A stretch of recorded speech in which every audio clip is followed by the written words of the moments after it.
রাব্বুল আলামিন সূরাতুল বাকারা এর 29 নম্বর আয়াতে বলছেন, বা'দা আউযু বিল্লাহি মিনাশ শাইতানির রাজীম। আল্লাহ রাব্বুল আলামিন বলছেন, কাইফা তাকফুরুনা বিল্লাহ, তোমরা কিভাবে আল্লাহকে অস্বীকার করতে পারো, তোমরা কিভাবে আল্লাহর সাথে কুফরি করতে পারো।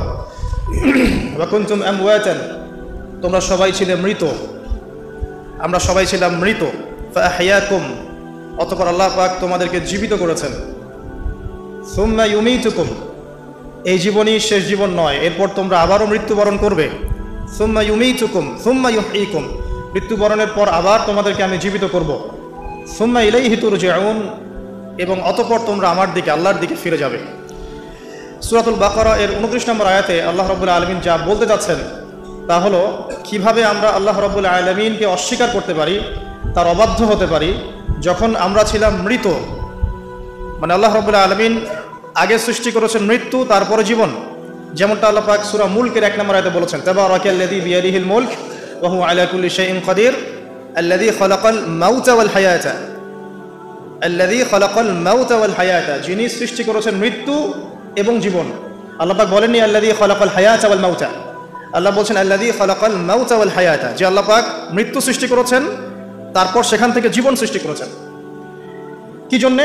লিয়াবলুয়াকুম আইয়ুকুম আহসানু আমালা, আল্লাহ পাক শুধু দেখতে চান যে দুনিয়ার জীবনে কে আমলে সর্বোত্তম। এই পরীক্ষাটা করার জন্য আল্লাহ রাব্বুল আলামিন জীবন এবং মৃত্যু সৃষ্টি করেছেন।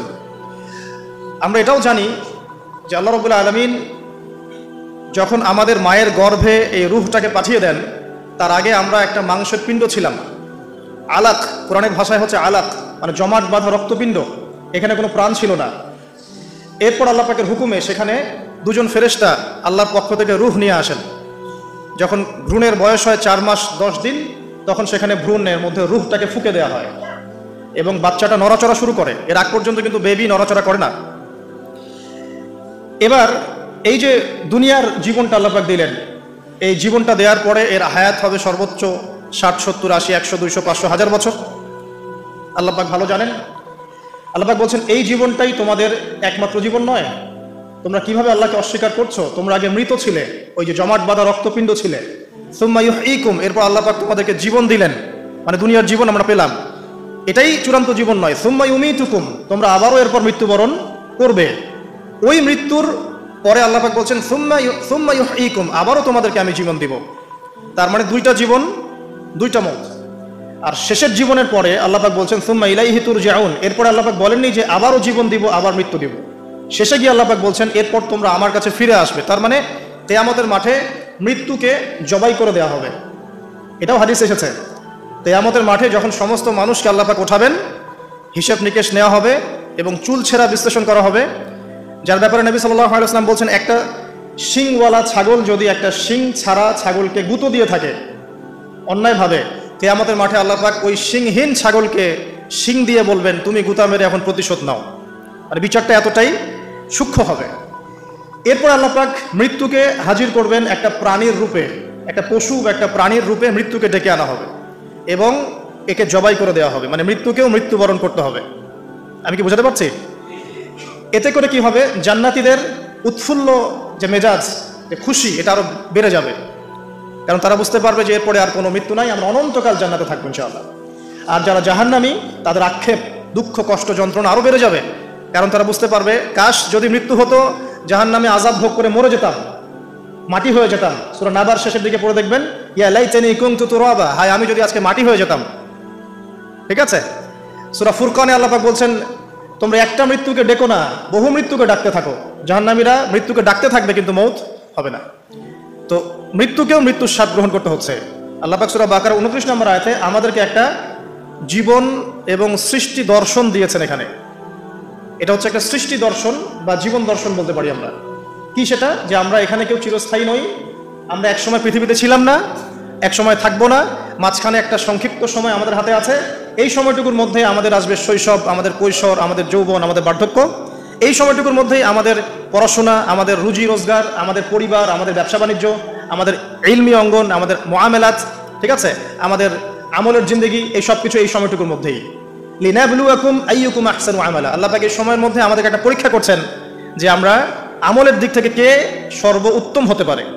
এই আয়াতটাও খেয়াল করবেন, আল্লাহ পাক বলেননি যে আমলে কে ভালো, আল্লাহ পাক বলছেন লিনাবলুয়াকুম আইয়ুকুম আহসানু আমালা। আল্লাহ পাক বলছেন আমি দেখতে চাই আমলের শ্রেষ্ঠটাকে। যারা আরবি ব্যাকরণ বোঝেন তারা বুঝবেন, হাসান মানে হচ্ছে উত্তম, আহসান মানে সবচেয়ে উত্তম। যেমন কবির মানে বড়, আকবার মানে সবচেয়ে বড়, সগীর মানে ছোট, আসগর মানে সবচেয়ে ছোট। এখানে আল্লাহ পাক বলছেন আহসান। আল্লাহ পাক দেখতে চান যে আমলে আমাদের মধ্যে সর্বোত্তমকে। এই একটা প্রমাণ করে যে এভারেজ মুসলিম হলে চলবে না, মানে এভারেজ মুসলিম কে এটা দেখার জন্য আল্লাহ পাক আমাদেরকে সৃষ্টি করেন নাই। আল্লাহ পাক দেখতে চান আমাদের মধ্যে বেস্টকে, সবচেয়ে ভালোটাকে। তো ওই এভারেজ মুসলিম হওয়ার যে মানসিকতা আমাদের মধ্যে কাজ করে, যে নামাজ পড়বো 5 ওয়াক্ত, রোজা রাখবো রমজান মাসে, ঠিক আছে, যাকাত দিব ইত্যাদি, এতটুকু করবো আমি জান্নাতে চলে যাবো। আল্লাহ পাক কিন্তু এটা দেখতে চাচ্ছেন না যে কারা এভারেজ মুসলিম। লিনাবলুয়াকুম আইয়ুকুম আহসানু আমালা। আল্লাহ পাক দেখতে চান সবচেয়ে শ্রেষ্ঠকে আমলের দিক থেকে। তো এই আয়াতটা আমাদের মধ্যে একটা জীবন দর্শন ক্রিয়েট করে যে আমরা পৃথিবীতে এসেছি, চিরস্থায়ী নই, আমাদেরকে মৌতের স্বাদ গ্রহণ করতে হবে। অতএব এই সময়টুকুতে আমার কাজ কি? এখন প্রথম কাজ রবকে চিনা। প্রথম কাজ কি? রবকে চেনা। তো রবকে চেনার জন্য আল্লাহ পাক কি দিয়েছেন? কোরআন কথা বলুক, আমরা কথা বলার চাইতে কোরআনই কথা বলুক। কোরআনকে বলতে দেন। কোরআন বলছে বিসমিল্লাহির রহমানির রহিম, তোমার রবকে, মান রব্বুক, কুল হুয়াল্লাহু আহাদ। তোমার রব সেই আল্লাহ যিনি হচ্ছেন কি? এক, যিনি এক, লা শারীকা লাহ, তার কোনো শরীক নাই। ওয়া বিযালিকা উমিরতু, এবং এই আল্লাহ পাকের সাথে শরীক সাব্যস্ত না করে তার ইবাদত করার জন্য আল্লাহ পাক নবী রাসূলদেরকে আদেশ করেছেন। ঠিক আছে, আল্লাহুস সামাদ, আল্লাহ পাক অমুখপেক্ষী। পুরো মহাবিশ্বের এক আল্লাহকে প্রয়োজন আছে। মহাবিশ্বের প্রতিটা সৃষ্টি আল্লাহর মুখপেক্ষী, কিন্তু আল্লাহ পাক কারো মুখপেক্ষী নন। যদি এই মহাবিশ্বের সমস্ত মাখলুক মিলে সেজদায় পড়ে যায়, আল্লাহ পাকের যে ইজ্জত, যে সম্মান, এটার একচুল বাড়বেও না কমবেও না। আল্লাহ পাকের ইজ্জত যেমন, সম্মান যেমন, তেমনই থাকবে। একইভাবে পুরো মহাবিশ্বের সমস্ত মানুষ যদি আল্লাহর সাথে কুফরি করে, আল্লাহর বিধানের পরোয়া করে না, আল্লাহ পাকের হুকুম আহকামের পরোয়া করে না, আল্লাহর ইজ্জত, সম্মান, ক্ষমতার যাররা পরিমাণও কমে যাবে না। পুরো মহাবিশ্বের সমস্ত মাখলুক যদি একত্রিত হয়ে আল্লাহর কাছে চায় যে আল্লাহ আমাকে এইটা দাও, আমাকে ওইটা দাও, আমার এটা দরকার, আমার ওটা দরকার, আল্লাহ পাক সবার চাহিদা যদি পূরণ করে দেন, আল্লাহর খাজানা থেকে যাররা পরিমাণ কমে যাবে না। তো আল্লাহুস সামাদ মানে এটা, আল্লাহ পাক অমুখপেক্ষী। লাম ইয়ালিদ ওয়া লাম ইউলাদ, তিনি কাউকে জন্মও দেননি, কারো কাছ থেকে তিনি জন্ম নেননি। এই যে এখন একটা প্রশ্ন, এখন তো মুক্ত চিন্তার নামে আমরা নাস্তিকতাকে প্রমোট করছি আর কি, হ্যাঁ, বাক স্বাধীনতার নামে, যে কি আল্লাহকে কে সৃষ্টি করলো? আল্লাহ যদি সব সৃষ্টি করে থাকে, নাউজুবিল্লাহ, আল্লাহকে কে সৃষ্টি করলো? আল্লাহকে যদি কেউ সৃষ্টি করে থাকে তাহলে সে তো আল্লাহর স্রষ্টা হয়ে যাবে, তাই নয় কি? নাউজুবিল্লাহ। তাহলে এভাবে পিছনে যেতে যেতে তো একটা জায়গায় শেষ হতে হবে। আমরা যখন ফিলোসফি পড়েছিলাম, একটা তত্ত্ব ছিল, তার নাম হচ্ছে কার্যকারণ তত্ত্ব। কার্যকারণ তত্ত্ব মানে হচ্ছে প্রত্যেকটা কাজের পিছনে একটা কারণ থাকে। ঠিক আছে, এই যে ব্যথা হচ্ছে কেন? কোন একটা কারণ আছে। জ্বর কেন? একটা ভাইরাস আছে। মানে প্রত্যেকটা বিষয়ের পিছনে একটা কারণ আছে। এই কারণ যদি আপনি সার্চ করতে যান, এটা কেন? এই কারণে। ওইটা কেন? এই কারণে। ওইটা কেন? ওই কারণে। এই করতে করতে করতে আপনাকে একটা জায়গায় গিয়ে থামতে হবে। আর সেই মহান সত্তার নাম কি? আল্লাহ। এটা আমরা বিশ্বাস করি। এখন আপনি যতই প্রশ্ন করেন এভাবে, আপনি কোনো কুল কিনারা পাবেন না। এই জন্য নবী সাল্লাল্লাহু আলাইহি ওয়াসাল্লাম বলেছেন, যখনই তোমাদের মধ্যে এই চিন্তা আসবে যে আল্লাহ পাক সবকিছু সৃষ্টি করেছেন, তাকে আবার কে সৃষ্টি করলো, তখন আউযু বিল্লাহি মিনাশ শাইতানির রাজিম পরে বাম দিকে 3 বার থুতু ফেলবে। তাহলে শয়তানের ওয়াসওয়াসা তোমার মধ্য থেকে কেটে যাবে, কারণ শয়তান এই চিন্তাটা তোমার মধ্যে দিয়েছে। যেই শয়তান এই চিন্তা আপনার মধ্যে দিয়েছে, ওই শয়তান কিন্তু নাস্তিক নয়। আমি কোরআন থেকে প্রমাণ করছি, শয়তান কিন্তু আস্তিক। যখন শয়তানকে বের করে দেওয়া হচ্ছে জান্নাত থেকে, ওই যে সেজদা না করার কারণে, শয়তান বলেছে রব্বি আনজিরনি ইলা ইয়াউমি ইউবআসুন। শয়তান আল্লাহকে বলছে, রব্বি, হে আমার রব, আনজিরনি, আমাকে অবকাশ দিন, ইলা ইয়াউমি ইউবআসুন, সেই দিন পর্যন্ত যেদিন সবাইকে পুনরুত্থিত করা হবে। মানে এখানে শয়তান আল্লাহকে রব বলে ডাকছে, বুঝতে পারছেন না? শয়তান আল্লাহকে বলছেন রব্বি, হে আমার রব। তাহলে শয়তান কি আস্তিক না নাস্তিক? অথচ শয়তান পৃথিবীতে এসে চ্যালেঞ্জ নিয়েছে যে সে পুরো মানব জাতিকে জাহান্নামে নিয়ে যাবে। আর আল্লাহ পাক বলছেন, আমার মুখলেস বান্দাদের তুমি কোনো ক্ষতি করতে পারবে না। আবার শয়তান চ্যালেঞ্জ করছে, আমি ডান দিক থেকে আসবো, বাম দিক থেকে আসবো, সামন থেকে আসবো, পিছন থেকে আসবো, ওয়ালা তাজিদু আকসারহুম শাকিরিন। আল্লাহ, আপনি বেশিরভাগকেই শুকরগুজার পাবেন না। যেটার বাস্তব প্রতিফলন আমরা এখন দেখছি। বেশিরভাগ মানুষ নামাজ পড়ে না, বেশিরভাগ দেখবেন রোজা রাখে না, বেশিরভাগই দেখবেন কোরআন পড়তে জানে না, ম্যাক্সিমাম সুদ খাচ্ছে, ম্যাক্সিমাম জেনা করে, মেজরিটি সংখ্যক মানুষ কিন্তু আল্লাহর বিধানের পরোয়া করছে না। অল্প কিছু মানুষই আল্লাহর বিধানের পরোয়া করছে। এই কথা আল্লাহ কোরআনে বলেছেন, ওয়া কলিলুম মিন ইবাদিয়াশ শাকুর, আমার শুকরগুজার বান্দার পরিমাণ হবে কি? খুব কম। এমনকি নবী সাল্লাল্লাহু আলাইহি ওয়াসাল্লাম হাদিসে বলেছেন যে আমার উম্মতের মধ্যেই 73টা দল হয়ে যাবে। কয়টা? তার মধ্যে 72টা দল জাহান্নামে যাবে, নাউজুবিল্লাহ। আর মাত্র একটা দল যাবে জান্নাতে, যার ব্যাপারে নবীজি বলছেন, মা আনা আলাইহি ওয়া আসহাবি, আমি যার উপরে আছি এবং আমার সাহাবীরা যার উপরে আছে। মানে পৃথিবীর যে কোনো জায়গার মানুষ, যে কোনো দেশ, যে কোনো ভাষা, যে কোনো রং, বর্ণ ইত্যাদি, তার ঈমান, তার আকীদা, তার আমল যদি নবী এবং সাহাবীদের সাথে মিলে যায়, ইনশাআল্লাহ তাআলা সে জান্নাতে যাবে। এটার জন্য একটা দল খুলে সবাইকে ওই দলের ফর্ম পূরণ করতে হবে জরুরি না। এটা ইমানের ব্যাপার, আকীদা আমলের ব্যাপার। যে কোনো জায়গার মানুষ যদি আল্লাহ এবং তার রাসূল এবং তার সাহাবীদের মানহাজ ফলো করে ইনশাআল্লাহ তাআলা সে জান্নাতে যাবে। আল্লাহ পাক আমাদেরকে তৌফিক দান করুন, আমিন। এখানে বলছিলাম একটা বিষয়, যে জীবন দর্শন পাওয়ার পরে আপনাকে রবকে চিনতে হবে। রবকে চেনার জন্য আমি সূরা ইখলাসটা বলছি, লাম ইয়ালিদ ওয়া লাম ইউলাদ। তাকে কেউ জন্ম দেয়নি, আল্লাহ পাক কারো কাছ থেকে জন্মিতও নন। এখন কিছু মানুষ বলছে, পৃথিবীর কোটি কোটি শত কোটি মানুষ বলছে যে আল্লাহ পাকের সন্তান আছে, নাউযুবিল্লাহ। বলছে না? পৃথিবীর শত কোটি মানুষ বলছে যে আল্লাহর সন্তান আছে, নাউযুবিল্লাহ। আর আল্লাহ পাক সূরা মারিয়ামের মধ্যে বলছেন যে এই যে তারা এই কথাটা বলছে, ইত্তাখাযাল্লাহু ওয়ালাদা, আল্লাহ পাক সন্তান গ্রহণ করেছেন, তার নাম ঈসা আলাইহিস সালাম, নাউযুবিল্লাহ। আল্লাহ বলছেন এই কথাটা যখন আসমানে উঠে, আমরা যখন কথা বলি তখন কথাগুলো বায়ুমণ্ডলে ছড়িয়ে পড়ে না? এই কথা যখন বায়ুমণ্ডলে ছড়িয়ে পড়ে, আসমানের দিকে ওঠে, তখন আসমান এবং জমিন লজ্জায়, অপমানে, কষ্টে ফেটে পড়তে চায় যখন এই কথাটা মানুষ বলে, ইত্তাখাযাল্লাহু ওয়ালাদা, নাউযুবিল্লাহ। তো দেখুন, বেশিরভাগ মানুষ কিন্তু বলছে যে আল্লাহর সন্তান আছে, নাউযুবিল্লাহ। আবার ইহুদি যারা, তারা বলছে ওযায়ের আলাইহিস সালাম আল্লাহর পুত্র, নাউযুবিল্লাহ। খ্রিস্টানরা বলছে ঈসা ইবনে মারইয়াম আল্লাহর পুত্র, নাউযুবিল্লাহ। এখন আমরা যেটা কথা বলি না, যে বেশিরভাগ মানুষ যা বলবে সেটাই সঠিক, তাহলে কি এই বেশিরভাগ মানুষ যে বলছে আল্লাহর সন্তান আছে এটা সঠিক? তাহলে এখানে কিন্তু এই কনসেপ্টটা টিকছে না। বেশিরভাগ মানুষ যা বলবে তা সঠিক হবে তখনই যখন তাদের কথা কুরআন সুন্নাহর মানদণ্ড হবে। যদি বেশিরভাগ মানুষ বলে হ্যাঁ সুদ হারাম, অবশ্যই হারাম, বিকজ কুরআন সুন্নাহ এটা হারাম করেছে। যদি বেশিরভাগ মানুষ বলে সুদ হালাল, আপনি কি করবেন? মানবেন? যদি বেশিরভাগ মানুষ বলে মদ হালাল, জিনা হালাল, হ্যাঁ, তাহলে এই যে একটা কনসেপ্ট চালু হয়ে গেছে আমাদের মধ্যে, এটা কিন্তু ডেমোক্রেসি না, এটা ডেমোক্রেসির ভুল ব্যাখ্যা। হ্যাঁ, বেশিরভাগ মানুষ এর কথা মতামত কখন গ্রহণযোগ্য হবে? যখন সেটা আল্লাহ পাকের ঐশী গ্রন্থের আলোকে হবে, তখন অবশ্যই নিঃসন্দেহে এটা গ্রহণযোগ্য হবে। কিন্তু যদি বেশিরভাগ মানুষ আল্লাহ এবং তার রাসূলের বিধানের বাইরে কথা বলে, হালাল করে দেয় মদকে, জেনাকে হালাল করে দেয়, আপনার এই যে পর্নোগ্রাফিকে হালাল করে দেয়, সুদকে হালাল করে দেয়, তাহলে কি আমরা হালাল মেনে নিব? যদি মেনে নেন তখন কিন্তু আপনি আল্লাহ পাকের সাথে শিরক করলেন। এটা সূরা তাওবার 31 নম্বর আয়াতে পড়ে দেখবেন, লাম ইয়ালিদ ওয়া লাম ইউলাদ, আল্লাহ পাক কাউকে জন্ম দেননি, কারো কাছ থেকে জন্মিতও না। ওয়া লাম ইয়াকুল লাহু কুফুয়ান আহাদ, এটা আরো ম্যাসিভ। আল্লাহ পাকের সমতুল্য কিচ্ছু নাই। মানে কোনো কিছু যদি আপনার চিন্তায়ও আসে যে এটা আল্লাহর সমকক্ষ হতে পারে, নাউযুবিল্লাহ, সাথে সাথেই ওই কনসেপ্টটা বাতিল করতে হবে। কারণ আল্লাহ পাকের সমকক্ষ কিছু হতেই পারে না। কিছু মানুষ আছে, মুসলিমদের মধ্যেও দেখা যায় যে আল্লাহ পাকের গুণ এবং আসমা ও সিফাতগুলোকে মানুষের সাথে তুলনা করছে না? অনেকেই বলেছে যে আল্লাহ পাকের হাত এই যে আমাদের হাতের মতো, নাউযুবিল্লাহ। এইসব কথা বলা যাবে না। অনেকে বলেছে আল্লাহ পাকের পা মানুষের পায়ের মতো, আল্লাহ পাকের চেহারা মানুষের চেহারার মতো। অনেক ফিলোসফিক্যাল বই আমরা পড়েছি, এগুলোতে অনেক মানুষ এই কথাগুলো লিখেছে, এগুলো সম্পূর্ণ বাতিল আকীদা। লাইসা কামিসলিহি শাই, আল্লাহ পাকের মতো কিছুই নাই, কোনো কিছুই তার সাথে সাদৃশ্যর হওয়ার যোগ্য নয়। এখানে যদি কোনো মুসলিম এরকম আকীদা পোষণ করে থাকে, এটাও একটা বাতিল আকীদা হবে। সামনে আসেন, আল্লাহকে চিনতে হলে আপনাকে আরেকটা আয়াত আমি শোনাচ্ছি, ইনশাআল্লাহ এটা যথেষ্ট হবে। আল্লাহ রাব্বুল আলামিন বলছেন, আল্লাহ পাক, লা ইলাহা ইল্লাহু, আল্লাহ পাক তিনি যিনি ছাড়া কোনো ইলাহ নাই। আল্লাহু লা ইলাহা ইল্লা হুয়াল হাইয়ুল কাইয়ুম, তিনি হাই এবং কাইয়ুম, হাইয়ুন কাইয়ুম, চিরঞ্জীব, চিরস্থায়ী। চিরঞ্জীব মানে কি? মানে যখন কিছু ছিল না আল্লাহ পাক ছিলেন, যখন কিছু থাকবে না আল্লাহ পাক থাকবেন। সময়ের ঊর্ধ্বে আল্লাহ রাব্বুল আলামিন, সময়ের চেয়ে অনেক ঊর্ধ্বে, বরং সময় তো আল্লাহই সৃষ্টি করেছেন। আর আমরা সবাই সময়ের মধ্যে পড়ে আছি। আমাদের এখানে দিন রাত যেমন আল্লাহ রাব্বুল আলামিনের কাছে এমন নয়, মোটেই এমন নয়, বরং কিয়ামতের দিনটাই হবে আল্লাহ পাকের হিসেবে আমাদের দিনের চেয়ে 50,000 বছরের সমান। তাহলে এই সময়ের যে একটা আমরা গোলক ধাঁধায় পড়ে আছি, এক একটা গ্রহের সময় এক এক রকম, এক একটা গ্যালাক্সিতে সময় এক এক রকম। আল্লাহ পাক এগুলোর ঊর্ধ্বে, চিরঞ্জীব, চিরস্থায়ী। আপনারা যারা সায়েন্সে পড়েছেন, আপনারা ওই যে আইনস্টাইনের সূত্র পড়েছেন না, যে সময়ের আলোর বেগে যদি কোনো বাহন ছুটে মহাকাশে, তাহলে পৃথিবীতে দেখা গেল একজনের বয়স 25, ও মহাকাশে 25 বছর ঘুরে আসলো, এসে দেখেছে, আবার পৃথিবীতে এসে দেখলো তার ওই ভাই যার বয়স 25 ছিল তার বয়স এখন 50, কিন্তু ওই বেচারার বয়স কিন্তু 25ই থেকে গেছে। এই সূত্রটা জানেন না? তো সময় কিন্তু সব জায়গায় একরকম নয়, এখানে অনেক ব্যাপার আছে। আল্লাহ রাব্বুল আলামিন চিরঞ্জীব এবং চিরস্থায়ী।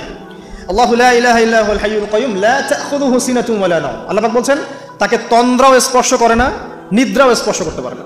তন্দ্রা কি? এই যে আমাদের ঝিমুনি আসে, এটা তন্দ্রা। আর নিদ্রা কি? আমরা যেটা ঘুমিয়ে যাই, এটা নিদ্রা। তো নিদ্রাকে বলা হচ্ছে মৃত্যুর ভাই। এই কারণে জান্নাতে মানুষ যখন যাবে তাদের ঘুম হবে না, মানে জান্নাতে কোনো ঘুম নাই, কারণ ঘুম হচ্ছে মৃত্যুর ভাই।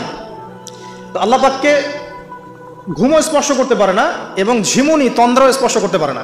এমন একটু চিন্তা করে দেখেন, এই লক্ষ কোটি বছর ধরে যে মহাকাশ চলছে সৃষ্টির পর থেকে, আল্লাহ রাব্বুল আলামিন একটা মুহূর্ত সময় কি রেস্ট নিয়েছেন? একটা জাররা পরিমাণ সময় কি তিনি রেস্ট নিয়েছেন? তাহলে সেই মহান সত্তা যিনি এক জাররা পরিমাণ সময়ও তার ক্লান্তিবোধ হয় না, তার কোনো ঘুম আসে না, তার কোনো তন্দ্রা স্পর্শ করে না, তা আমরা সেই আল্লাহর বান্দা হয়ে কি আল্লাহর বিধান বা তার আনুগত্যের বাইরে যাওয়া ঠিক হবে? এটা সহজ। আল্লাহকে চিনতে শিখুন। আল্লাহ পাক কে? আল্লাহ রাব্বুল আলামিন তো এমন একজন সত্তা যে আপনি সারাটা জীবন আল্লাহর বিপক্ষে চলেছেন, আজকে 2 রাকাত নামাজ পড়ে যদি তওবা করে ফিরে আসেন, ইমিডিয়েটলি আল্লাহ পাক আপনাকে মাফ করতে পারেন। আবার আপনি সারা জীবন ভালো কাজ করেছেন, শেষে গিয়ে এমন একটা কথা বললেন, এমন একটা কাজ করলেন, হতে পারে সেই কাজের জন্য আল্লাহ না করুক আপনার জাহান্নামের ফয়সালা হয়ে যেতে পারে। নাউজুবিল্লাহ। তো আল্লাহকে চিনতে শিখুন। তিনি আর রাজ্জাক, আপনার রিজিক দেন, জন্ম দিয়েছেন, সৃষ্টি করেছেন, পরিণত করেছেন, আমাদেরকে আকৃতি দিয়েছেন, আমাদের জান, আমাদের মাল, আমাদের ইজ্জত, সম্মান, পরিবার, প্রতিপত্তি সবকিছুর মালিককে?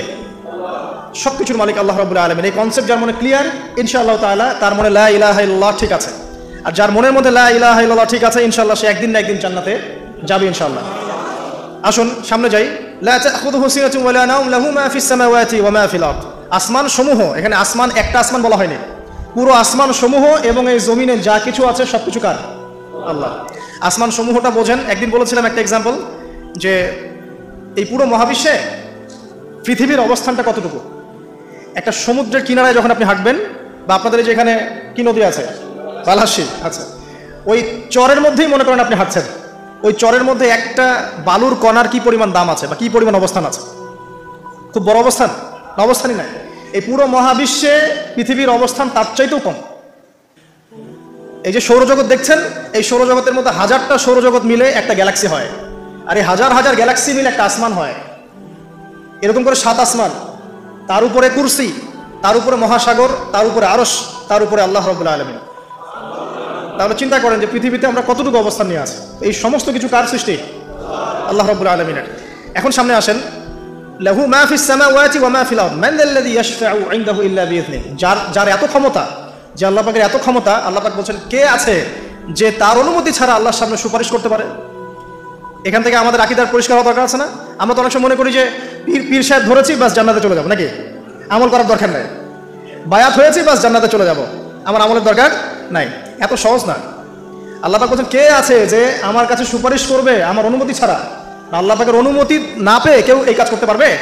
পারবে না। আমরা জানি না রাসূল সাল্লাল্লাহু আলাইহি ওয়াসাল্লাম উম্মতের জন্য সুপারিশ করবেন। হ্যাঁ, শহীদগণ সুপারিশ করবে, এই যে হাফেজে কোরআন, আলেম, অনেক মানুষ, অনেক শ্রেণীর মানুষকে আল্লাহ পাক সুপারিশ করার ইখতিয়ার দিবেন।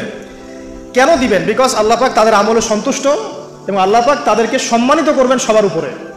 মনে করেন এখানে অনেক মানুষ আছে, এর মধ্যে একজনকে আপনি সবচেয়ে বেশি পছন্দ করেন, সে আপনাকে সন্তুষ্ট করেছে, তাকে সম্মানিত করতে চাচ্ছেন আপনি। এখন তাকে ডেকে নিয়ে আসলেন সবার সামনে, এনে আপনি যে ফুলের তোড়া উপহার দিলেন, মানে আপনি তাকে ভালোবাসেন, তাকে সম্মান করেন।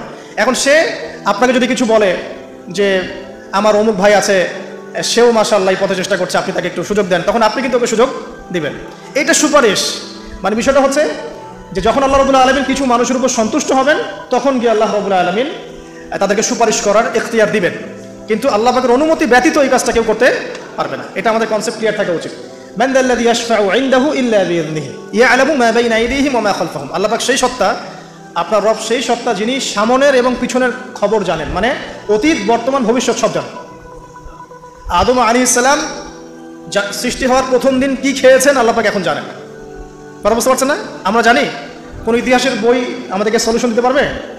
জান্নাত জাহান্নামের ফয়সালা হয়ে যাওয়ার পরে, এটা বোঝেন, জান্নাত জাহান্নামের ফয়সালা হয়ে যাওয়ার পর জান্নাতীরা 100 কোটি বছর পরে কি খাবে, কি করবে, কি পড়বে, আল্লাহ পাক এই মুহূর্তে সেটা জানেন। ঠিক একইভাবে জাহান্নামীরা জাহান্নামে যাওয়ার 100 কোটি বছর পর তাদের কি আযাব হবে, কি পানিশমেন্ট দেওয়া হবে, ওদের অবস্থা কি হবে, আল্লাহ পাক এখনই সেটা দেখতে পারেন। তো আমরা তো আল্লাহকে চিনি না, এই কারণে আমরা আল্লাহর বিরোধিতা করি, তার নবীর বিরোধিতা করি, ইসলাম, কোরআন, হাদিসের বিরোধিতা করছি। আমরা তো আল্লাহকে চিনি না। আল্লাহ পাক বলছেন ইয়ালামু মা বাইনা আইদিহিম ওয়া মা খালফাহুম। সামনে পিছনে যা আছে, অতীত, বর্তমান, ভবিষ্যৎ সব আল্লাহ পাক জানেন। ইয়ালামু মা বাইনা আইদিহিম ওয়া মা খালফাহুম ওয়া লা ইউহিতুনা বিশাইইন মিন ইলমিহি ইল্লা বিমা শা। আল্লাহ পাকের যে মহা জ্ঞান, অসীম জ্ঞান, এই জ্ঞানটাকে কোনো কিছুই পরিব্যাপ্ত করতে পারে না। এই যে ইসলামের এগেনস্টে যত প্রশ্ন করা হয়, আল্লাহকে কে সৃষ্টি করলো, ইসলামে ওই বিধান কেন, হ্যাঁ পর্দা কেন, কেন বহুবিবাহ, কেন এইটা, কেন সেইটা, এই যে যত প্রশ্ন এখন করা হয় মুক্ত চিন্তার নামে, এটার একমাত্র কারণ কি জানেন? একমাত্র কারণ জ্ঞানের স্বল্পতা। কারণ তাদের ক্ষুদ্র জ্ঞান আল্লাহ পাকের বিশাল জ্ঞানকে পেনিট্রেট করতে পারে না। এই কারণে ওদের কাছে মনে হয় এইটা কেন, ওইটা কেন, এইটা কেন। এখানে বিষয়টা হচ্ছে যে মহান সত্তা পুরো মহাবিশ্ব সৃষ্টি করেছেন, নিঃসন্দেহে তার জ্ঞান আমার জ্ঞানের চেয়ে অনেক বেশি। এবং তিনি যে বিধানটা নাজিল করবেন, যা বলবেন তার প্রতিটা অক্ষর নিঃসন্দেহে সত্য। এটা আমার বুঝে আসুক বা না আসুক, আমাকে আত্মসমর্পণ করতে হবে, এটা বুদ্ধিমানের কাজ। এর মধ্যে অনেক কিছুর ব্যাখ্যা আমি বের করতে পারবো, অনেক কিছু হয়তো পারবো না। যেটা পারবো সেটা আলহামদুলিল্লাহ, যেটা পারবো না ইনশাল্লাহ আগামীতে হয়তো সেটা বের হবে, হবে না?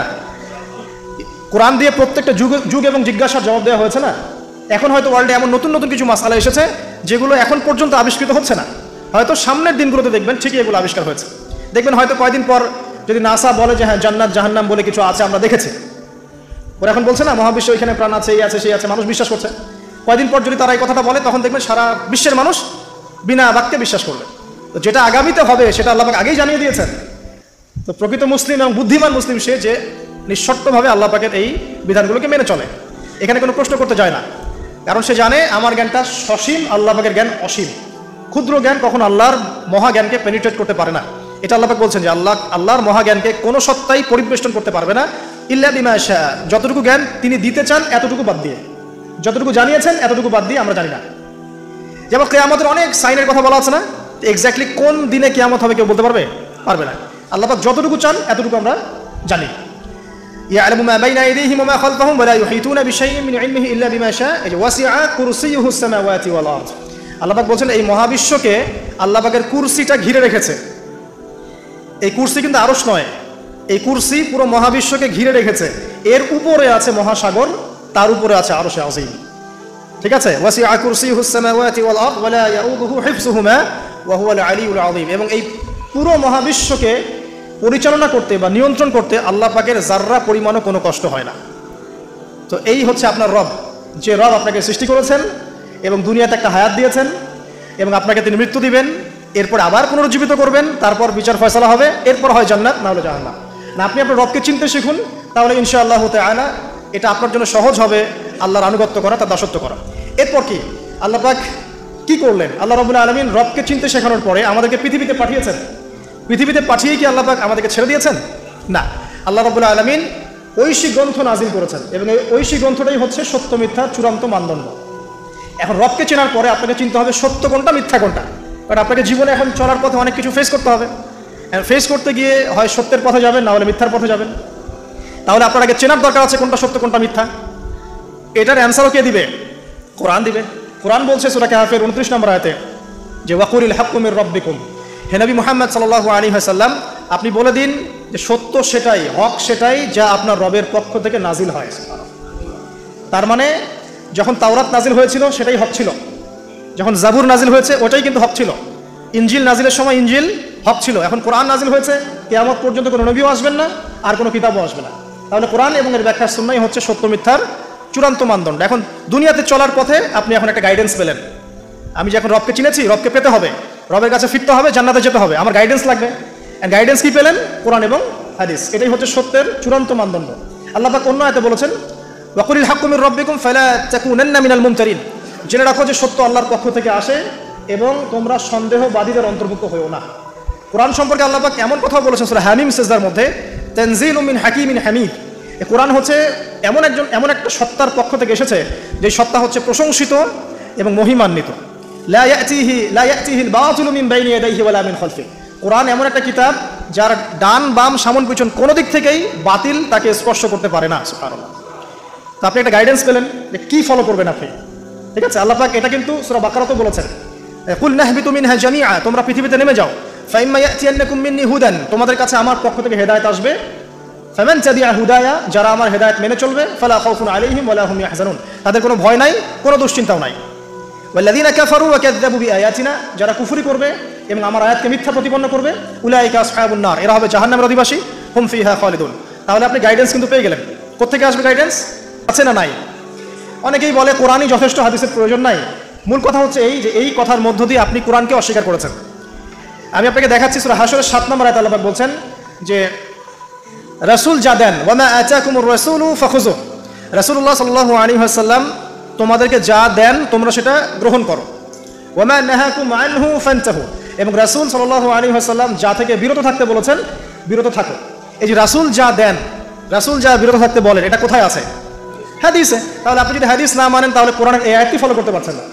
এমন অনেক বিধান আপনি পাবেন যেগুলোর মূলনীতি কোরআনে দেওয়া আছে, ব্যাখ্যা হাদিসে দেওয়া আছে। আমাদের অনেকের একটা ধারণা যে কোরআন এবং হাদিস আলাদা আলাদা উৎস, আসলে এমনটা বিষয়টা নয়। কোরআন এবং হাদিস একই উৎস থেকে এসেছে, একই সত্তার পক্ষ থেকে আসা অভ্রান্ত সত্যের উৎস। ওয়ামা ইয়ানতিকু আনিল হাওয়া ইন হুয়া ইল্লা ওয়াহয়ুন ইউহা। আল্লাহ পাক বলছেন রাসূল সাল্লাল্লাহু আলাইহি ওয়াসাল্লাম নিজের মন গড়া কোনো কথাই বলেন না, তিনি সে কথাটাই বলেন যা আল্লাহ তাকে ওহী করেন। রাসূল যে বলেছেন এই যে দাড়ির কথা, টুপির কথা, এই যে আপনার পাগড়ির কথা, টাকনুর উপরে কাপড়ের কথা, এগুলো মন থেকে বলেন নাই, নিজের ইচ্ছা থেকে বলেন নাই, আল্লাহ পাকের আদেশ এসেছে বলেই বলেছেন।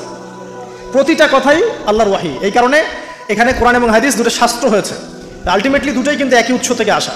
এখন আপনি গাইডেন্স পেলেন দুনিয়াতে কী কী ফলো করে চলবেন। এখন এই কোরআন এবং হাদিস কি হাতে ধরিয়ে দেওয়া যথেষ্ট? মানে কোরআনের একটা বই দিয়ে দিলাম, একটা হাদিসের বই দিয়ে দিলাম, বাস এখন জীবন চলেন, পারবেন? পারা যায় না। এটা কি এত সহজ? কোরআন ধরিয়ে দেওয়া হলো, হাদিস ধরিয়ে দেওয়া হলো, এখন আপনাকে বলা হলো আপনি চলেন, তাই কি হবে? হবে না। এই কারণে আল্লাহ রাব্বুল আলামিন শুধু হেদায়েত পাঠিয়েই ক্ষান্ত হন নাই, নবী রসুলও পাঠিয়েছে। আমি কি বুঝতে পারছি? আল্লাহ পাকের দয়া দেখেন। এবং নবী রসুল পাঠাতে পাঠাতে কেউ বলে 1,24,000, কেউ বলে 2,24,000, তাই না? সংখ্যাটা যাই হোক না কেন, সর্বশেষ নবী হিসাবে আপনি পাচ্ছেন নবী মুহাম্মদ সাল্লাল্লাহু আলাইহি ওয়াসাল্লামকে। এবং এই নবী মুহাম্মদ সাল্লাল্লাহু আলাইহি ওয়াসাল্লামের মধ্য দিয়ে আল্লাহ পাক কোরআন সুন্নাহ আমল করিয়ে দেখিয়েছেন যে কীভাবে আমল করে জান্নাতে যেতে হবে। তাহলে আপনি রবকে চিনলেন, গাইডেন্স পেলেন, এবার রাসূলও পাচ্ছেন, একজন মুর্শিদ পাচ্ছেন, আপনি একজন পথ প্রদর্শক পাচ্ছেন। কাকে ফলো করবেন, কিভাবে ফলো করবেন? আল্লাহ পাক নামাজ পড়তে বলেছেন, যেভাবে ইচ্ছা সেভাবে নামাজ পড়তে পারবো না। রাসূল যেভাবে নামাজ পড়েছেন ওইভাবে পড়তে হবে। রোজা রাখতে বলেছেন, আমি কি ইচ্ছা মতো রোজা রাখতে পারবো? পারবো না। রাসূল যেভাবে রেখেছেন ওইভাবে রাখতে হবে। যাকাত দিতে বলেছেন, আপনি কি যা ইচ্ছা তাই যাকাত দিবেন? রাসূল যেভাবে দিয়েছেন সেইভাবে দিবেন। ঠিক এভাবেই আপনার জীবনের প্রতিটা কাজ, একদম ঘুমানো থেকে শুরু করে ঘুম থেকে ওঠা, ইস্তেঞ্জা করা, খাওয়া দাওয়া করা, কাপড় পরা, নামাজ পড়া, জিকির করা, আপনার তাসবিহ তাহলিল তিলাওয়াত, ইলম অর্জন করা, আমল করা, আর কি বলবো, এই যে আপনার ব্যবসা, আপনার চাকরি, আপনার এই যে সমাজ পরিচালনা, রাষ্ট্র পরিচালনা, সব কিছুর একটা গাইডেন্স দেওয়া আছে। কোরআন সুন্নাহয় গাইডেন্স আছে এবং সেটাকে প্র্যাকটিক্যালি আমল করে কে দেখিয়েছেন? রাসূলুল্লাহ সাল্লাল্লাহু আলাইহি ওয়াসাল্লাম এবং তার সাহাবীগণও তাকে ফলো করেছেন। এই যে আপনি এখন গাইডেন্স পেয়ে গেলেন, ব্যাস আপনার দুনিয়ার জীবনটা চলাটা কি হলো? সহজ হলো। এখন যদি কোনো ব্যক্তি তার জীবনের 24টা ঘন্টাকে রাসূলুল্লাহ সাল্লাল্লাহু আলাইহি ওয়াসাল্লামের সুন্নাহ মতো ঢেলে সাজায়, ইনশাআল্লাহ তাআলা সে অবশ্যই জান্নাতে যাবে ইনশাআল্লাহ। এবং সে ইনশাআল্লাহ হাউজে কাউসারের পানিও পাবে, রাসূলের সুপারিশও পাবে, অনন্তকাল সে জান্নাতে চিরস্থায়ী হবে ইনশাআল্লাহ। এখন আপনি পাচ্ছেন এখানে রবকে চেনার দর্শন, আপনি কোরআনে পাচ্ছেন এই যে গাইডেন্সের দর্শন, আপনি পাচ্ছেন একজন পথ প্রদর্শকের দর্শন, আরও পাবেন আপনি এখানে কি পাচ্ছেন? ব্যক্তি দর্শনও পাবেন। গাইডেন্স দেওয়া আছে, রাসূলকে পাঠানো হয়েছে, এখন আপনার আমার দায়িত্ব কি? একটা আয়াত আপনাকে জবাব দিবে, মাত্র একটা আয়াত বলছে। সূরাতুল আল ইমরানের 102-3 নম্বর আয়াত পড়ে দেখেন। 102 নম্বর একটা পড়েন, আল্লাহ পাক বলছেন ইয়া আইয়ুহাল্লাযীনা আমানু, হে মুমিনগণ, ইত্তাকুল্লাহ। এখন আপনাকে আমাকে ইন্ডিভিজুয়ালি বোঝানো হচ্ছে, সব বাদ দাও, এখন আপনি আমি চিন্তা করব। ইত্তাকুল্লাহ, তুমি আল্লাহকে ভয় করো। হে মুমিনগণ, তোমরা আল্লাহকে ভয় করো, ব্যক্তিকেন্দ্রিক।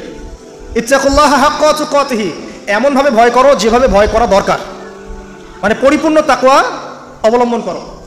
ওয়ালা তামুতুন্না ইল্লা ওয়া আনতুম মুসলিমুন, পরিপূর্ণ মুসলিম বা মুসলমান না হয়ে তোমরা মৃত্যুবরণ করো না। এই যে ব্যক্তি দর্শন পাচ্ছেন আপনি এখন। না, আমাকে কি করতে হবে? আমাকে এখন পরিপূর্ণ মুসলিম হতে হবে। হতে হলে কি করতে হবে? রবকে চিনতে হবে, চিনলাম। গাইডেন্স, পথ প্রদর্শক লাগবে, পেলাম। আমার কিতাব লাগবে, পেলাম। ওর ব্যাখ্যা লাগবে, পেলাম। এবার আমি ব্যক্তি দর্শনও পেলাম যে আমাকে এখন নিজেকে মুসলিম হতে হবে। মানুষের কথা পরে, আমার পরিবার পরে, আমার রাষ্ট্র পরে, আমার সমাজ পরে, আগে আমি, সবার আগে আমি নিজে। কারণ আমাকে আমার রবকে ফেস করতে হবে একা একা। আল্লাহ পাক সূরা মারিয়ামে বলেছেন এই পৃথিবীতে যত মানুষ আছে এরা সবাই একা একা একজন একজন করে আল্লাহর কাছে হিসাব দিবে। একসাথে 10 জনের হিসাব দিবে না। চিন্তা করতে পারেন পৃথিবীতে কত কোটি মানুষ চলে গেছে, আর কত কোটি মানুষ আছে, আর কত কোটি মানুষ আসবে। সবার হিসেব হবে একা একা, একজন একজন করে। এবং তাদের মাঝখানে কোনো দোভাষীও থাকবে না। ভাষা বুঝি না এমনও না, তারা ভাষা বুঝবে। এই জন্য আমরা বলি যে মানুষের মৌতের সাথে সাথেই ভাষা কি হয়ে যাবে? আরবি। জি, এই জন্য জীবন থাকতে আরবিটা শেখেন। আরবিটা শিখলে কোরআন জানতে পারবেন, বুঝতে পারবেন। আল্লাহ পাক তৌফিক দান করুন, আমিন। তো দেখুন, প্রথমে ব্যক্তির কথা বলা হচ্ছে, সব কিছু বাদ দেন। ইয়া আইয়ুহাল্লাযীনা আমানু, হে মুমিনগণ, তোমরা আগে নিজেদের নফসের খবর নাও, ঠিক আছে? ইত্তাকুল্লাহ, আল্লাহকে ভয় করো, হাক্কা তুকাতিহি, ভয় করার মতো ভয় করো। ওয়ালা তামুতুন্না ইল্লা ওয়া আনতুম মুসলিমুন, পরিপূর্ণ মুসলিম না হয়ে মৃত্যুবরণ করো না। এবং পরিপূর্ণ মুসলিম হতে হলে আমার কি করতে হবে? এক কথা, সহজ কথা, কোরআন এবং হাদিসে যা আছে মেনে চলতে হবে এবং রাসূলুল্লাহ সাল্লাল্লাহু আলাইহি ওয়াসাল্লামের আদর্শ ফলো করতে হবে। এটা ফলো করতে গিয়ে যদি আমি হোঁচট খাই, পড়ে যাই, তাহলে কি হবে? আবার উঠবেন, আবার ওযু করবেন, আবার নামাজে দাঁড়াবেন, তওবা করবেন। জীবনের একটা পর্যায় পর্যন্ত মনে করেন আপনি হেদায়েতের পথে ছিলেন না, কি করবেন? আজই তওবা করে ফিরে আসবেন। আল্লাহকে বলবেন, আল্লাহ যা নামাজ কাজা করেছি, যা রোজা কাজা করেছি, আল্লাহ মাফ করে দাও। আগামী দিনগুলোতে ইনশাআল্লাহ আমি নামাজ রোজা কাজা করবো না। আগামী দিনগুলোতে মৃত্যু পর্যন্ত আমি কোরআন সুন্নাহ মেনে চলবো ইনশাআল্লাহ। তওবা করে ফিরে আসে। ব্যক্তি ভালো হলে পরিবার ভালো হবে না? পরিবারগুলো ভালো হয়ে গেলে সমাজটা ভালো হবে না ইনশাআল্লাহ? আর এই রাষ্ট্রটা কি সমাজের বাইরে না ভিতরে? সমাজ নিয়ে রাষ্ট্র হয় না রাষ্ট্র নিয়ে সমাজ হয়? রাষ্ট্রবিজ্ঞান পড়েন, সমাজবিজ্ঞান পড়েন, সমাজ নিয়েই কিন্তু রাষ্ট্র। আগে কিন্তু এই বর্তমান সময়কার এই গ্লোবাল রাষ্ট্রের কাঠামোটা ছিল না। কিন্তু প্রাচীন গ্রিকের দর্শন পড়েন, ওদের ফিলোসফিগুলো পড়েন, ওখানে কিন্তু ছোট ছোট নগর রাষ্ট্র ছিল, ছোট ছোট নগর রাষ্ট্র, এগুলি তখন রাষ্ট্রের ভিত্তি ছিল। মদিনা কি তখনকার এখনকার এরকম বড় ইউনাইটেড নেশনসের মধ্যে ছিল? ওই ছোট্ট একটা কাঠামো ছিল, ওটাই রাষ্ট্র ছিল। কোরাইশরা যে গোত্রকেন্দ্রিক থাকতো, ওইটাই ছিল ওই সময়কার রাষ্ট্রকেন্দ্রিক কাঠামো। তো সমাজ নিয়ে রাষ্ট্র হয়। সেখানে আমরা যদি সমাজের মানুষ ঠিক না হয়, শুধু উপরের দিকে আঙ্গুল তুলে কোনো লাভ হবে না। কারণ এই মানুষগুলো তো আসমান থেকে টপকে পড়ে নাই, এই মানুষগুলো সমাজ থেকে উঠে আসছে। তো এই জন্য ব্যক্তির কথা আল্লাহ আগে বলছেন যে তোমরা আগে নিজেরা পরিপূর্ণ মুসলমান না হয়ে মারা যেও না। আর সূরা মাইদা আল্লাহ বলছেন, ইয়া আইয়ুহাল্লাযীনা আমানু হে মুমিনগণ আলাইকুম আনফুসাকুম, তোমরা নিজেরা নিজেদের নফসের খবর আগে নাও। লা ইয়াদুররু মান দাল্লা ইন ইহতাদাইতুম, তোমরা যদি হেদায়েতের উপর থাকো, যারা পথভ্রষ্ট হয়ে গেছে এই পথভ্রষ্টতা তোমাদের কোনো ক্ষতি করবে না। কেউ যদি পথভ্রষ্ট হয়ে যায় আপনার কোনো সমস্যা নেই, আপনি আগে নিজে ঠিক হন, পরে আপনি তাকে ঠিক করতে যাবেন যখন আপনি তার যোগ্য হবেন। তখন এমন জামানার কথা নবীজি বলেছেন সাল্লাল্লাহু আলাইহি ওয়াসাল্লাম, যেই জামানায় আমানত থাকবে না, সত্য মিথ্যা হয়ে যাবে, মিথ্যা সত্য হয়ে যাবে, ন্যায় অন্যায় হবে, অন্যায় ন্যায় হবে, হক বাতিল হবে, বাতিল হক হয়ে যাবে, এই জামানার কথা নবীজি বলছেন। তখন সাহাবী জিজ্ঞাসা করছেন যে ওই সময় আমি কি করব? ইয়া রাসূলুল্লাহ, নবী সাল্লাল্লাহু আলাইহি ওয়াসাল্লাম বলছেন, ওই সময় তুমি তোমার নিজের নফসের খবর নাও, তুমি নিজে ঘরে থাকো, বিনা প্রয়োজনে ঘরের বাইরে যেও না, মানুষের সাথে কম মেলামেশা করো, বেশি কথা বলতে যেও না, বাসায় থাকো এবং নিজের পাপের জন্য ক্রন্দন করতে থাকো, ইনশাআল্লাহ আল্লাহ তোমাকে মাফ করবে। তো ওই রকম জামানা কি এখন আসে নাই? বুঝতে পারেন না পরিবেশ পরিস্থিতি দেখে? তো এখানে আমাদের সবার আগে কর্তব্য হচ্ছে নিজেকে ঠিক করা, নিজের যত্ন নেওয়া, নিজের নফসের যত্ন নেওয়া। তারপর কি, যখন আমি পরিপূর্ণ মুসলিম হব ইনশাআল্লাহ, এরপরে আপনি চলে যাবেন আপনার শিক্ষা ক্ষেত্রে, তাই না? আপনি শিক্ষা দর্শনে যাবেন। এখানে আপনি কি শিখবেন? আমি সবসময় বলি, আপনারা যেখানে পড়াশোনা করছেন সেগুলো পড়বেন, কোনো সমস্যা নেই, কিন্তু আপনাকে কোরআন এবং হাদিসের কিছু বেসিক নলেজ অর্জন করতে হবে। এই জন্য আমি কিছু সাবজেক্টের কথা বলি, যে কোরআন আপনাকে জানতে হবে, আরবি ব্যাকরণ একটু টুকটাক পড়াশোনা করতে হবে, তাফসিরের কিছু বই পড়বেন, হাদিসের কিছু ক্লাসিক্যাল বই পড়বেন, পাশাপাশি আপনি ইসলাম ইতিহাস পড়বেন, ইসলামিক অর্থনীতি পড়বেন, হ্যাঁ, জিওপলিটিক্যাল বইগুলো পড়বেন। এভাবে সাবজেক্ট ওয়াইজ আপনি পড়াটাকে ভাগ করে নেবেন। এমন না আপনি মেডিকেল সায়েন্সের পড়া বাদ দিয়ে এসে এখানে মাদ্রাসায় ভর্তি হয়ে যাচ্ছেন। এটা সবাই এটা পারবেও না, সবার এটা প্রয়োজনও নাই। সব সেকশনেই মানুষ দরকার আছে, প্রতিটা সেকশনে ভালো মানুষের দরকার আছে। অর্থাৎ সবাইকে আলেম বক্তা দায়ী হতে হবে জরুরি না। আপনি যেখানে পড়াশোনা করছেন সেটাই করবেন, কিন্তু বেসিকটা ঠিক করবেন, কোরআন সুন্নাহর বেসিক পড়াশোনাটা করবেন। এই হলো আপনার শিক্ষা দর্শন। তাহলে আপনার শিক্ষা দর্শন হবে কি? ওহির জ্ঞানটা শিখতে হবে। ইকরা বিসমি রাব্বিকাল্লাযী খলাক, আপনি পড়ুন আপনার সেই রবের নামে যিনি আপনাকে সৃষ্টি করেছেন। মানে আপনাকে সেই জ্ঞান অর্জন করতে হবে যা আপনাকে আপনার সৃষ্টিকর্তা পর্যন্ত পৌঁছায় দিবে ইনশাআল্লাহ। ঠিক আছে? এমন জ্ঞান অর্জন করতে যায় না যেই জ্ঞান অর্জন করলে আপনি সৃষ্টিকর্তা থেকে দূরে সরে যাবেন, এই জ্ঞান অর্জন করতে যায় না। এবার আসেন, আপনি মুসলিম হচ্ছেন, ইলম অর্জন করছেন, এবার কি লাগে? রিজিক লাগে, তাই না? খাবার দাবার চলতে হবে, পৃথিবীতে আমাকে চলতে হবে। এখন চলার জন্য আপনার রিজিক লাগবে, হয় ব্যবসা বা চাকরি বা অন্য কোনো সেক্টর, আপনাকে চলতে হবে। এখানে কি ইসলাম কোনো কথা বলে নাই? অবশ্যই বলেছে। কোরআন এখানে কি বলছে? আমাদেরকে অর্থনীতির কি দর্শন দিচ্ছে কোরআন? আল্লাহ পাক সহজ সরল কথা বলছেন যে ইয়ামহাকুল্লাহু রিবা ওয়া ইউরবিস সাদাকা। দেখো, অর্থনৈতিক জীবনে চলার ক্ষেত্রে রিবা থেকে বেঁচে থাকবে, কারণ রিবা বা সুদ তোমার সম্পদটাকে সংকুচিত করে ফেলবে, আর সদকা, দান, যাকাত এটা তোমার সম্পদকে বৃদ্ধি করতে থাকবে। কথা কি বুঝতে পারছেন? তার মানে ইসলামিক অর্থনীতি একটা ভিত্তি পেলাম, যাকাত, দান, সাদাকা, ঠিক আছে? আর রিবা থেকে দূরে থাকতে। আল্লাহ পাক আরো বলছেন যে ফাহাল্লাল্লাহুল বাইআ ওয়া হাররামার রিবা। আল্লাহ পাক ব্যবসাকে হালাল করেছেন, রিবাকে কি করেছেন? হারাম। তার মানে আপনি একটা গাইডেন্স পেলেন, আপনাকে ব্যবসা করতে হবে, আপনাকে সুদে যাওয়া যাবে না। আপনি ব্যবসা করেন কোনো সমস্যা নাই, বাট সুদে গেলে প্রবলেম। এই ব্যাপারে আল্লাহ পাক আরো বলছেন ইয়া আইয়ুহাল্লাযীনা আমানু হে মুমিনগণ ইত্তাকুল্লাহ, আল্লাহকে ভয় করো, ওয়া যারু মা বাকিয়া মিনার রিবা, তোমরা সুদের অবশিষ্ট সব অংশগুলো ছেড়ে দাও, সুদের লভ্যাংশগুলো ছেড়ে দাও, চক্রবৃদ্ধি হারে সুদ খেও না। ওয়া ইল্লাম তাফআলু, তোমরা যদি এটা না ছাড়ো তাহলে ফাযারু বিহারবি মিনাল্লাহি ওয়া রাসূলিহি, তাহলে আল্লাহ এবং তার রাসূলের সাথে যুদ্ধের ঘোষণা শুনে নাও। এখানে আপনি জীবনে চলার পথে রিজিকের আপনি গাইডেন্স পেলেন, ব্যবসা করবেন আলহামদুলিল্লাহ, চাকরি করবেন আলহামদুলিল্লাহ, আপনি দান সাদকা করবেন, যাকাত দিবেন, এগুলো সব পারমিটেড, কিন্তু আপনি রিবায় যেতে পারবেন না, মজুদদারি, কালোবাজারি, দুর্নীতি এগুলোতে যেতে পারবেন না, এটা প্রহিবিটেড, বাপে কম দিতে পারবেন না। মানে আল্লাহ পাক আপনাকে জীবনে চলার পথে রিজিকের সোর্সের ব্যাপারেও গাইডেন্স দিলেন কোরআন থেকে, ঠিক আছে?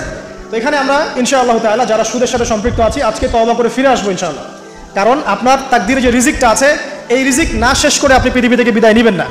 আপনার জন্য চয়েস দুইটা, এই রিজিকটা কি আপনি হারাম পথে যাচ্ছেন নাকি হালাল পথে যাচ্ছেন। হারাম পথে চাইলে ওই পথে আল্লাহ পাক আপনাকে দিবেন, রিজিক শেষ করবেন, মৃত্যুবরণ করবেন। আর হালাল পথে চাইলে ওই পথে আল্লাহ পাক দিবেন, আপনি রিজিক শেষ করবেন, তারপর মৃত্যুবরণ করবেন, তার আগে মরবেন না ইনশাআল্লাহ। আল্লাহ পাক কথাগুলো বোঝার তৌফিক দান করুন, আমিন। এই যে ব্যবসা বাণিজ্য চাকরি বাকরি হয়ে গেল, এখন কি আপনার পরিবারের ব্যাপার আছে। আমি শেষ করে দিচ্ছি, আপনার পরিবারের কিছু ব্যাপার আছে। এখন পরিবার গঠন করবেন, মাশাআল্লাহ। এখানে কি কোরআন গাইডেন্স দেয় নাই? অবশ্যই দিয়েছে। সূরা তাহরিম এর 6 নম্বর আয়াত পড়ে দেখেন, আল্লাহ পাক বলছেন যে ইয়া আইয়ুহাল্লাযীনা আমানু হে মুমিনগণ কু আনফুসাকুম ওয়া আহলিকুম নারা, তুমি নিজে জাহান্নামের আগুন থেকে বাঁচো, তোমার পরিবারবর্গ সবাইকে জাহান্নামের আগুন থেকে বাঁচাও। এখন পরিবার গঠন করতে হলে আমার এটা মেনে চলতে হবে, মানে এমন পরিবার গঠন করতে হবে যেই পরিবারের সদস্যরা আল্লাহকে ভয় করে, রাসূলের আদেশ মেনে চলে, নামাজ কালাম ঠিকমতো পড়ে, দিনের বুঝ আছে, ফরজ ওয়াজিব সুন্নত মুস্তাহাব মেনে চলে, পর্দা মেনে চলে। এমন পরিবার গঠন করা ছাড়া অন্য জায়গায় যাওয়া যাবে না। কারণ আমাদেরকে এমন পরিবার গঠন করতে আল্লাহ পাক বলেছেন যে পরিবারের সদস্যদেরকে তুমি জাহান্নামের আগুন থেকে বাঁচাবে। তো এখানে আমি পারিবারিক দর্শন পেলাম। এখানে মোটা থেকে কিছু কথা বলে দেই যে বিয়ে করার সময় অবশ্যই দিনদারিতাকে প্রাধান্য দিবেন, বাকি বিষয়গুলো পরে, রূপ সৌন্দর্য বংশ টাকা পয়সা পরে, আগে দিনদারিতা। ছেলের ক্ষেত্রেও মেয়ের ক্ষেত্রেও বিয়েটাকে সহজ করবেন, কঠিন করবেন না। বিয়ে যত সহজ হবে জেনা তত কমে যাবে, বিয়ে যত কঠিন হবে জেনা তত বাড়তে থাকবে। আর এখনকার যুগটা জেনার যুগ, ঘরে ঘরে জেনা পরকীয়া চলছেই, এবং রেপ ধর্ষণ এখনকার একটা কমন সমস্যা। পর্নোগ্রাফি দিয়ে যুব সমাজের মস্তিষ্ক ধোলাই করে দেওয়া হয়েছে, এরা এখন জানোয়ার হয়ে গেছে ভিতর থেকে, যাকে তাকে যেখানে সেখানে রেপ করে ফেলছে, বিকজ ইন্টারনালি তারা করাপ্টেড, তারা ইন্টারনালি বিস্ট হয়ে গেছে আর কি। একই সাথে সকল ক্ষেত্রে আমরা উপযুক্ত ইসলামিক শাস্তি নিশ্চিত করতে পারছি না, এই কারণে এরা পার পেয়ে যাচ্ছে, লাই পেয়ে যাচ্ছে। তো সব মিলিয়ে এই আপনার পরিবারকে যখন আপনি গঠন করবেন, দিনদারিতাকে প্রাধান্য দিবেন, পর্দাকে প্রাধান্য দিবেন, নামাজ পড়ে কিনা, ফরজ ওয়াজিব মেনে চলে কিনা, এগুলো দেখবেন। এরপরেও যদি কোনো সমস্যা ফিল হয় তখন সবরের সাথে, ধৈর্যের সাথে, ইসলাম এবং সংশোধনের মধ্য দিয়ে আপনি জীবনযাপন করতে থাকবেন ইনশাআল্লাহ তাআলা। আল্লাহ পাক সবাইকে আদর্শ পরিবার গড়া তৌফিক দান করুন, আমিন। এই পরিবারে আপনার সন্তান সন্ততি হবে, এখন আপনি আমি যে পরিবেশটা পাই নাই সেই পরিবেশটা আপনার বাচ্চাকে দিতে হবে। তো আপনার সন্তান সন্ততি প্রতিপালনের দর্শনটা কোথায় কোরআনে? সূরা লোকমানের আপনি 10 থেকে 20 এই আয়াতগুলো পড়ে দেখেন। কোন সূরা?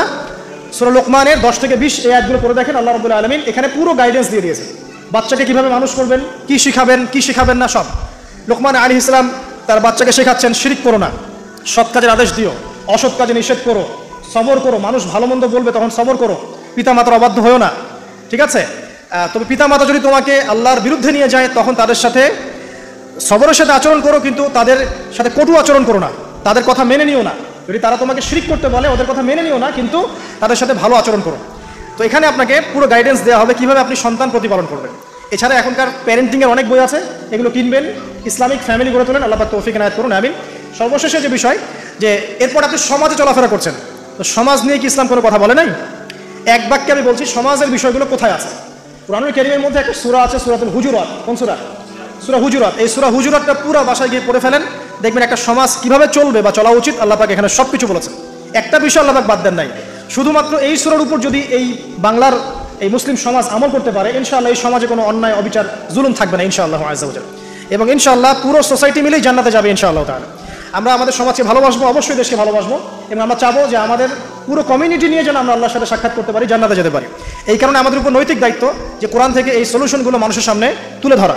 আল্লাহ পাক যেন আমাদের সবাইকে আদর্শ সমাজ গড়ার তৌফিক দান করেন এবং সূরা হুজুরাতের উপর আমল করার তৌফিক এনায়েত করেন, আমিন। আচ্ছা, সর্বশেষ একটা পয়েন্ট বলে শেষ করে দেই, আমাদের নামাজের সময় চলে যাচ্ছে। আমি এতক্ষণ যে কথাগুলো বলেছি এই কথাগুলোর সামারি করে দিই আগে। প্রথমে আমি আপনাকে বলেছি যে এই জীবনে আমরা চিরস্থায়ী নই, মৃত্যুবরণ করতে হবে। সো আমাদের হাতে সময় আছে হায়েস্ট 50, 60, 70 বা 100 বছর। এই সময়টুকুতে আমি কিভাবে আল্লাহর পথে চলবো, আল্লাহ পাক একা ছেড়ে দেন নাই। আমরা রবকে চিনেছি আয়াতুল কুরসির মধ্য দিয়ে, সূরা ইখলাসের মধ্য দিয়ে। সেই রবের দাসত্ব করব কিভাবে, আল্লাহ পাক দিয়েছেন কোরআন এবং এর ব্যাখ্যা হাদিস, এটা ফলো করব। কিভাবে ফলো করব?